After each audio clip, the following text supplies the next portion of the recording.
দেখো সামনে পানি নেই।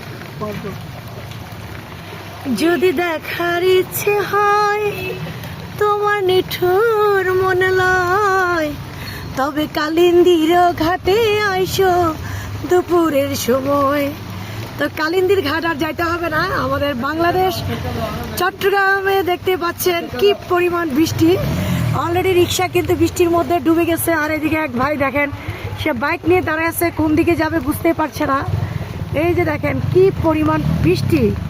হে আল্লাহ মাহবুব, আর সোজা দেয় বামে দেরি আছে, ওটা আগে যাক না। তো হ্যালো গাইস, আপনারা সবাই দোয়া করবেন যেন এই বৃষ্টিটা চলে যায়। মানুষের ভোগান্তি দেখেন, কত কষ্ট মানুষের জীবন। আমাদের এই ড্রাইভার ভাই তো কি কষ্ট করে রিক্সাটা চালাচ্ছে। সবাই দোয়া করবেন যেন বৃষ্টিটা যেন চলে যায়, সামনে কোরবান। এই যে দেখেন কি পরিমাণ বৃষ্টি। যাক আমাদের এদিকে আলহামদুলিল্লাহ, এই সাইডে একটু আবার বৃষ্টি, এদিকে পানি নাই। আমরা যেদিকে আছি আর কি, এটা হচ্ছে আমাদের রাস্তা, এটাই আমাদের শেষ সামনেই। তো আমাদের এখানে আবার পানি নেই, দেখছেন ওইদিকে পানি। সবাই দোয়া করেন বেশি করে যেন বৃষ্টি চলে যায়।